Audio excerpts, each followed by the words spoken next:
Teman-teman semua, Assalamualaikum warahmatullahi wabarakatuh. Kali ini saya akan meneruskan video saya terdahulu tentang detektif pribadi bagian satu. Kali ini akan saya lanjutkan dengan detektif pribadi bagian 2.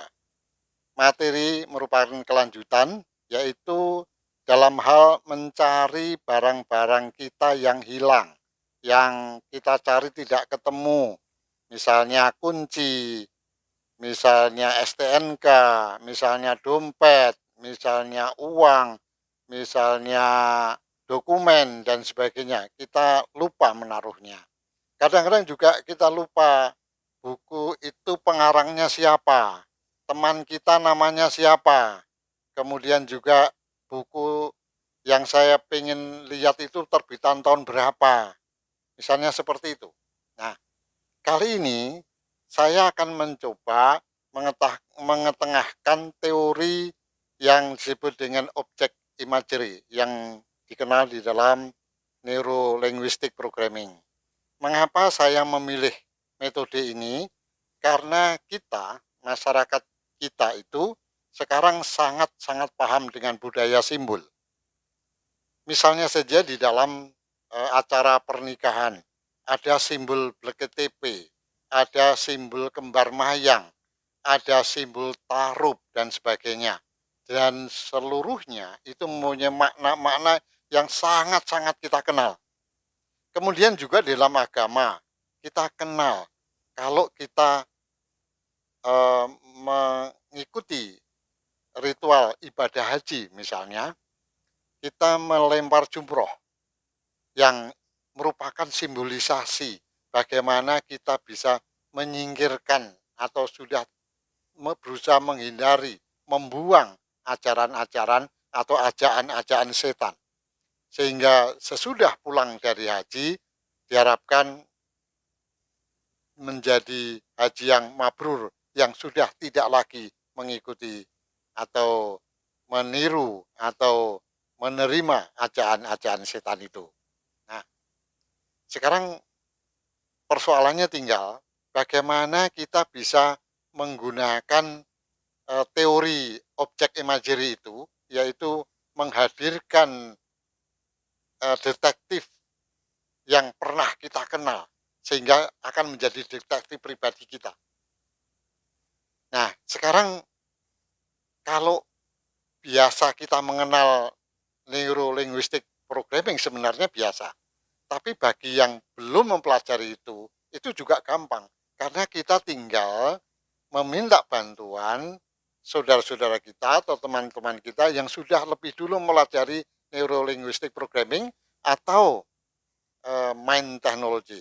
Nah, kebetulan saya punya pengalaman eh, terhadap seseorang yang kebetulan mahasiswa saya di S3 yang dulu tahun lalu itu pernah menjadi pasien saya karena sakit lambung.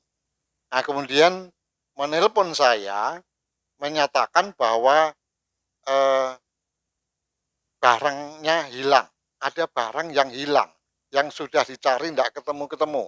Nah, karena dia ingat bahwa saya adalah mempelajari neuro-linguistic programming, maka lalu menelpon saya apakah saya bisa membantu. Nah, dalam hal ini saya akan mencoba membantu karena ini juga merupakan pengalaman pertama saya. Saya minta dia berada dalam ruangan yang nyaman, yang tenang. Kemudian saya berusaha menuntun dia untuk bisa berada dalam kondisi trans, yaitu bisa menurunkan gelombang otaknya. Pada saat itulah kemudian saya tanya apakah kenal beberapa tokoh imajiner tentang detektif itu. Apakah Sherlock Holmes misalnya, atau detektif Conan misalnya, atau anjing pelacak.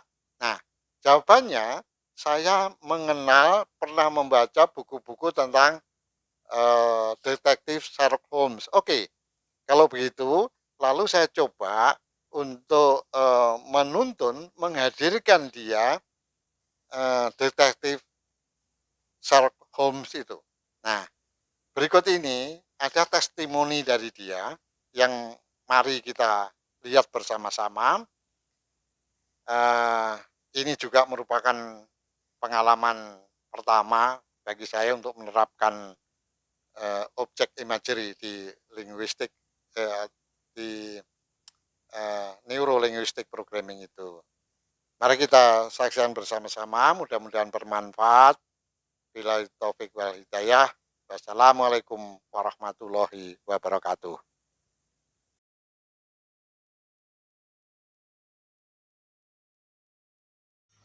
Assalamualaikum warahmatullahi wabarakatuh. Selamat pagi, Bapak, Ibu, dan teman-teman semua. Pada kesempatan kali ini, saya ingin menceritakan pengalaman saya beberapa waktu yang lalu terkait barang saya yang hilang. Pada waktu itu, saya kehilangan sebuah barang. Kemudian saya sudah berusaha untuk mencari dan mengingat kembali di mana saya meletakkan barang tersebut, tetapi saya belum juga dapat menemukannya. Kemudian saya teringat Prof. Joko Marsono. Beliau adalah seorang ahli hipnoterapi yang sempat membantu saya terapi ketika saya sakit asam lambung. Kemudian saya mencoba untuk mengkontak beliau by phone dan alhamdulillah beliau bersedia untuk membantu saya. Beliau meminta saya untuk mengikuti beberapa langkah yang beliau sampaikan agar saya dapat mengingat dan menemukan kembali barang saya yang telah hilang. Pertama, beliau menyuruh saya untuk tetap tenang dan menarik nafas panjang sebanyak 7 kali. Kemudian beliau menanyakan kepada saya, apakah saya mengenal seseorang yang dapat membantu saya untuk menemukan barang saya yang telah hilang tersebut. Oh iya, saya ada Prof, seorang detektif yang saya kenal. Beliau bernama Mr. Sherlock Holmes. Setelah itu, beliau membantu saya untuk menghadirkan Mr. Sherlock Holmes di hadapan saya. Dan secara tiba-tiba, benar, Mr. Sherlock Holmes sudah ada di hadapan saya. Dan kemudian beliau akan membantu saya untuk menemukan kembali barang saya yang hilang tersebut. Hello Mr. Holmes, good morning. Would you like to help me find my bracelet? I've lost it since 2 days ago. Okay, I will help you.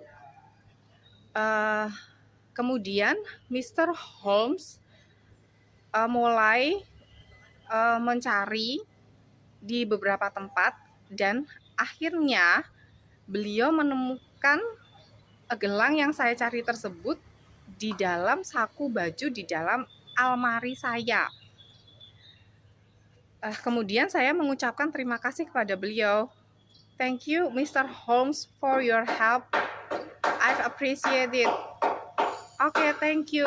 Nice to see you again. Itulah pengalaman yang bisa saya ceritakan ketika Prof. Joko Marsono membantu saya untuk menghadirkan seorang sosok detektif yang dapat membantu saya mencari dan mengingat kembali di mana saya meletakkan barang tersebut. Terima kasih. Wassalamualaikum warahmatullahi wabarakatuh.